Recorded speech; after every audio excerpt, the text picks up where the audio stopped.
thank you so much for joining us for another episode of Talk the Talk with me, Dish. Today I'm interviewing Veroshnee Naidoo, the dealer principal here at the stunning dealership Motus Nissan Parow. Yes, guys, we are in Cape Town. I have only just met Veroshnee today in person, but I've long ago received her profile and nomination for the Motoring Woman of the Year Awards. And let me tell you, viewers, that there's no doubt that the committee have put through her profile to the final rounds because she is all that and more. Veroshnee is such an incredibly tenacious and extraordinary woman. Just observing her around her staff speaks volumes of the high regard that they hold her in, and righteously so. I think that one of Veroshenee's most outstanding qualities is selflessness and generosity.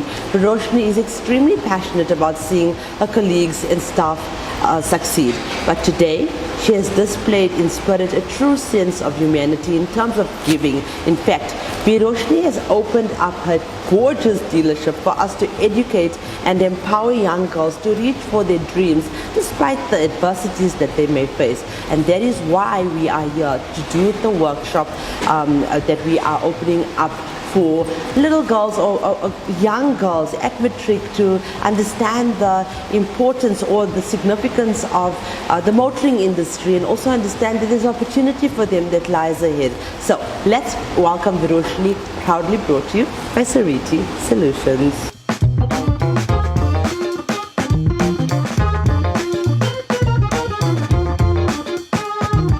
Hi Veroshnee. Hi Dish. Oh, thank you so much. I'm not going to say thank you so much for joining us in studio today because we're not in studio. But thank you so much for having us here at your dealership. No, it's only a pleasure, and we're really excited to have you and your team here with us today. Oh, Veroshnee, I think as I said when we met before, Indian women in the industry are so few and far between. In fact, for me, having a dot on, which is very significant to married women, a red dot, it's literally, I don't even see it every day, so we don't have common conversations every day, but we have so much in common. Being Indian woman, born Cape Town, born Johannesburg, and just striving to create possibilities for young people or young women out there that intend to enter the motoring industry. So I want to first start off by you telling us about your journey. Where and how did all of this begin? Well, you know, we all not dealt the same path or dealt one path. I studied finance, and that's how I entered the motor industry, being an accountant and then a financial manager. If you had told me 20 odd years ago that this is where I'd be and this is what I'd be doing, I'd be laughing in your face. If you knew me, I was a young girl that had lots of insecurities.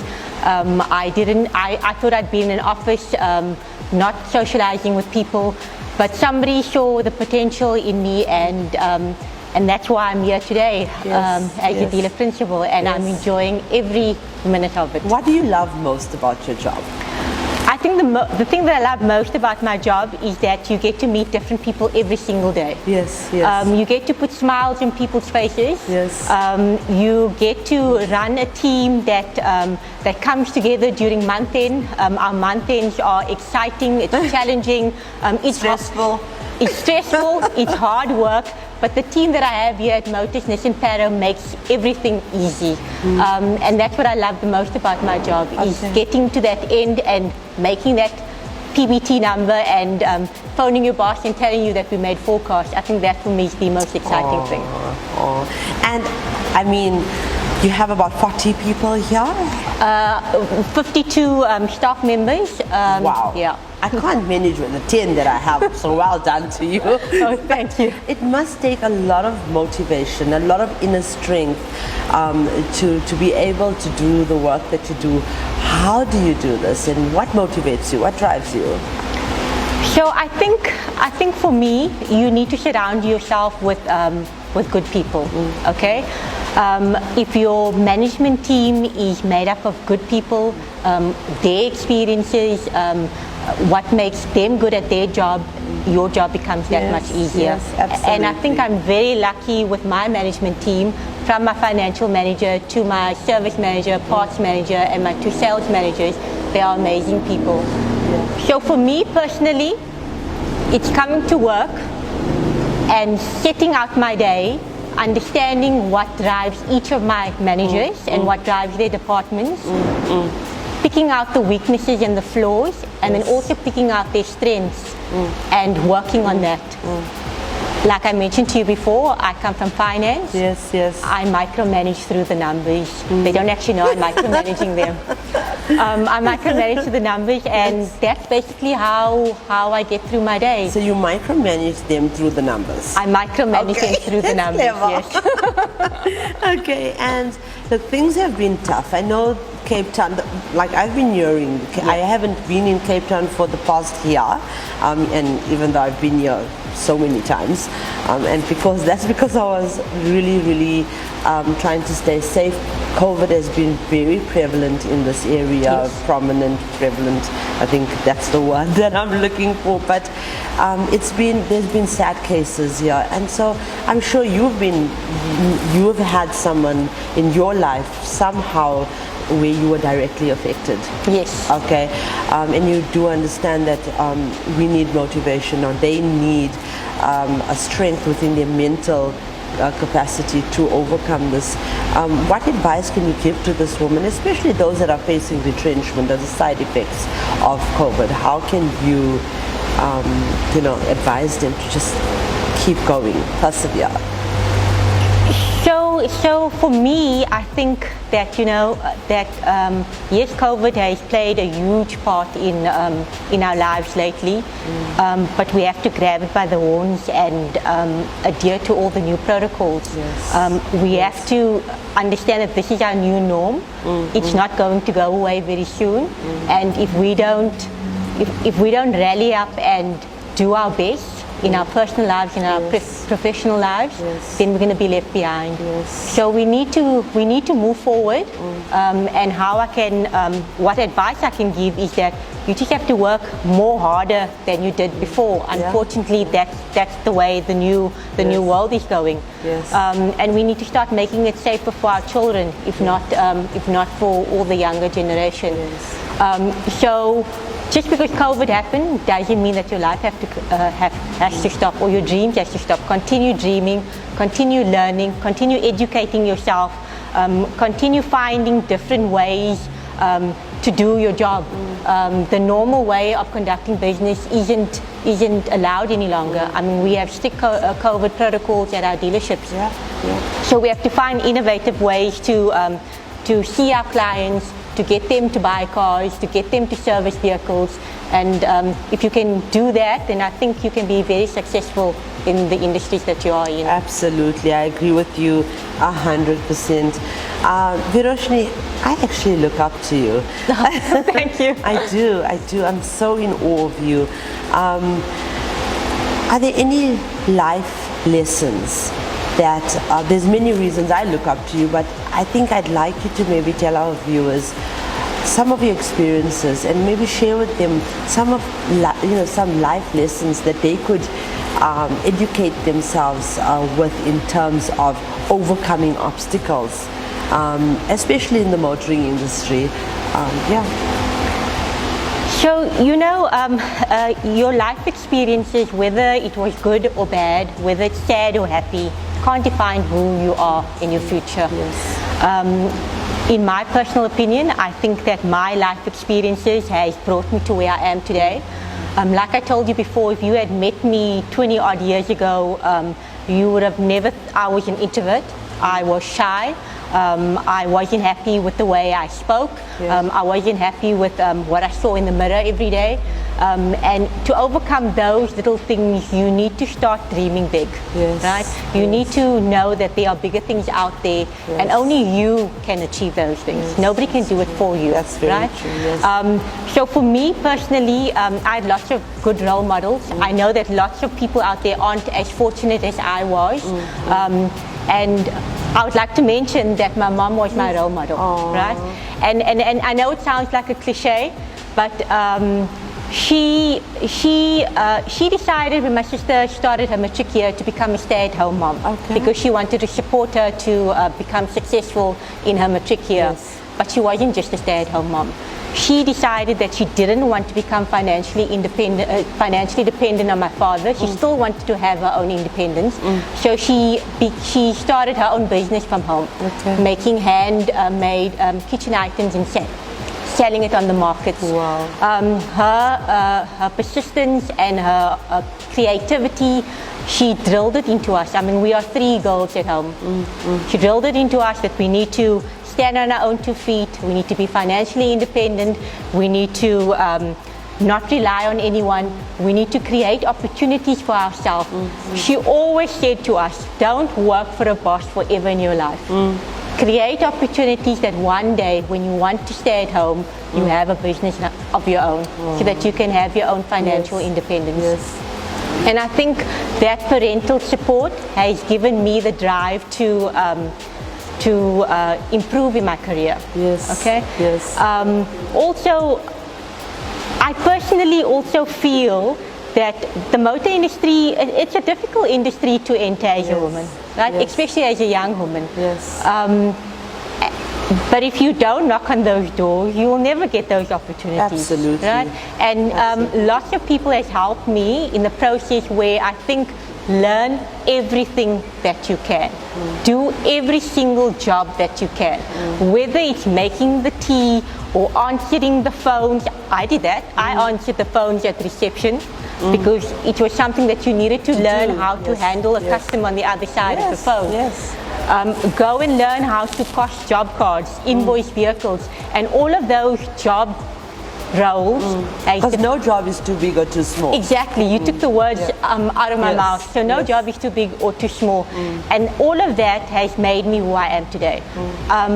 You might not get monetary compensation for it, for doing 3 job functions when you only get paid for 1. But what you will get compensated for is the knowledge and the power that will take you through your whole career. Absolutely. It's all a learning experience. Just by the way, if I looked at that every day in the mirror, I'd be very happy. Okay, so just be rest assured that you look great. So you know, Desh, the world needs more women voices. Okay, to inspire, to transform, and it's up to us now in these positions to employ women in senior roles, in leadership roles, so that we can make our mark in this industry. And I must add to that, and I've been doing this for the last few shows that I had. I think it's not up to the women that are in senior roles to employ, because the men are doing it already.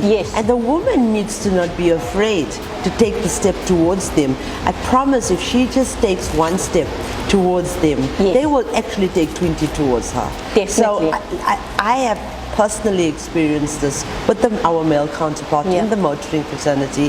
They have been nothing but welcoming, and I said it earlier on as well to you. I think women or people in general need to stop identifying people by your body parts. You need to identify a person by their brain, capability, mentality, drive, their spirit. It has absolutely nothing to do with gender equality anymore. It's there for the taking. The opportunities are there, and the men are becoming so. Literally, they are becoming so welcoming. They are. I mean, you've been mentored or been given opportunities by the likes of Nizam Umar, and exactly. It's been amazing. Nizam is my current MD, but I mean, previously all my MDs were males, and they were very supportive. I mean, the MD that gave me this opportunity was Zaid. He just said to me, "Why don't you apply for the position?" At that particular time, I looked at him and I said, "No, I'm not ready for this job." And he says, "Why not?" And never in a million years would I have thought that I would become a dealer principal of a dealership. So and all my male seniors have supported me in my role from a financial perspective. My financial directors, my managing directors. I mean, you know Nizam very well. Yes, yes. He is probably one of the best that you can work for. Yeah. He's very supportive. Yeah. So we started off as colleagues, then friends, and now he's my boss. You know, you know not to cross that line with him, but you can phone him anytime. So I think that's what I've developed in my relationship with my seniors, is that I get comfortable with them.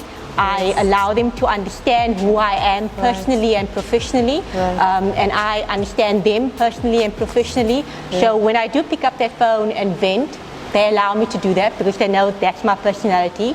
I'm an emotional woman, and I'm proud to say so. Yes. And he will calmly listen to me and then take me through it logically, and everything just falls into place, and I appreciate that. All my colleagues that has helped me, I mean, if I just think about it, when I got into this role, it was actually Nizam who came to train me for 2 weeks when I entered into this role. Debbie Smith has helped me a lot. Peter Clausen, who was my ex-DP, has given me a lot of advice. So you're right.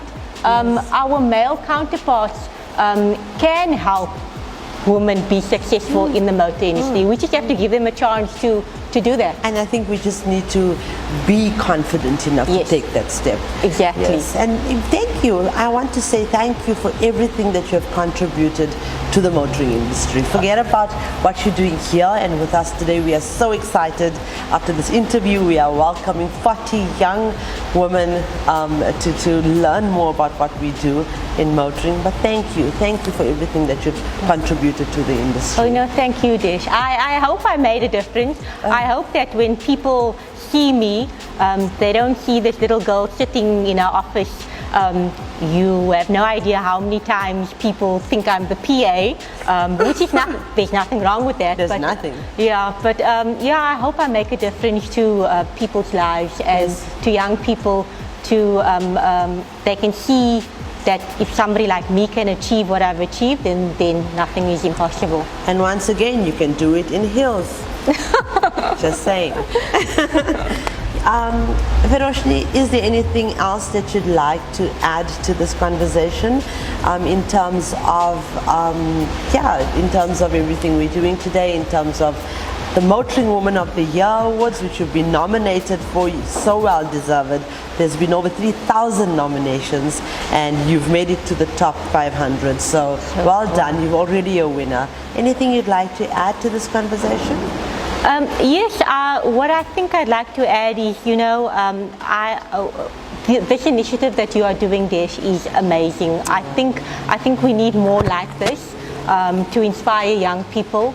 I think the generation of today needs to understand what hard work is, and maybe through these kind of initiatives we can get them to enter the motor industry. And maybe we must have more workshops to get them to understand that there are different roles that they can fulfill in the motor industry. Point. That's the whole idea. Definitely. Yeah. And thank you so much again for having us here at your dealership and for simply being here with us. Oh, thank you very much. And congratulations once again, and I wish you all the best for the Motoring Woman of the Year Awards. Thank you, Desh. Okay.